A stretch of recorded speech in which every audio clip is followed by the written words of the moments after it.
Pena. E galera, hoje eu vou fazer um vídeo de uma porta que vocês podem estar fazendo no Minecraft. Porque esse vídeo... deixa eu arrumar. Opa, isso daqui. E galera, vocês vão fazer assim. Vocês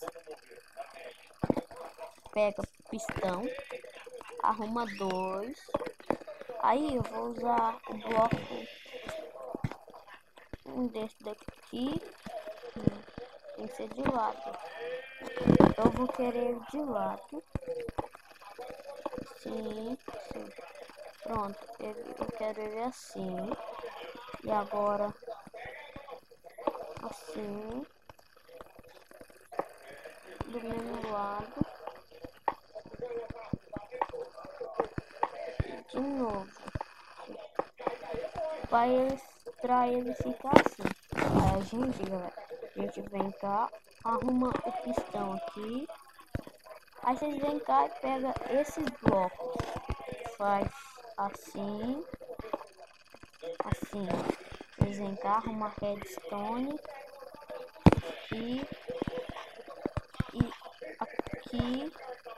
Pronto. Arrumou. Aí aqui. Aqui.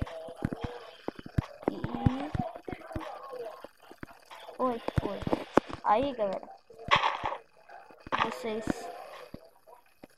por aqui.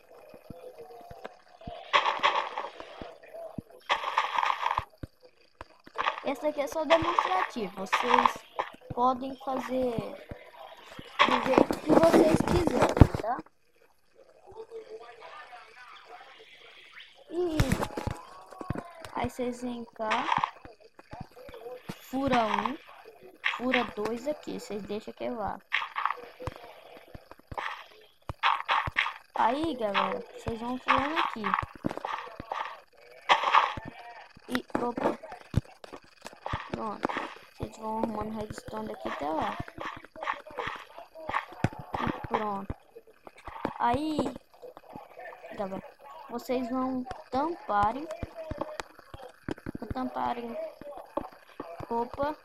Não, vocês podem ir tampando. Vocês vão tampando. E até chegar aqui. Aqui vocês quebram. Opa. E vocês quebram. Aí você arruma prestone plate aqui. A tocha de redstone aqui. Pronto. Aí você fica daquele jeito. Ele vai puxando. Pegou, né? Aí vocês tampam aqui. E galera, eu só vou dar uma customizada nisso daqui e já volto. Até mais.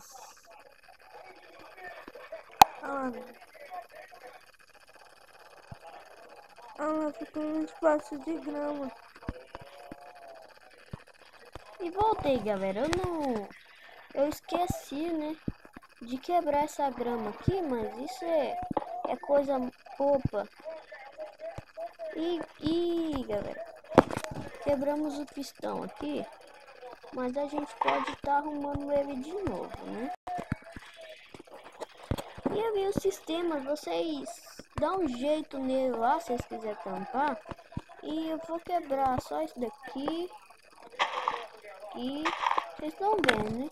Aí, galera, vocês vão chegar aqui e vai abrir. Aí vocês podem passar tranquilo. Aí vocês fazem o mesmo negócio aqui. Só que aí vocês dão uma customizada. E eu vou só tampar aqui. Vocês vão fazendo assim. Ó. Vocês tampam aqui. Pra não ficar muito estranho, né? E aí fica mais ou menos assim. Você faz o mesmo negócio lá. E galera, se inscrevam, like. E bora, meta 15 likes. E é isso. Se inscrevam mesmo. Vão no canal do meu primo, que é o Master Robin. E se inscrevam lá, dá like no vídeo dele. E falou!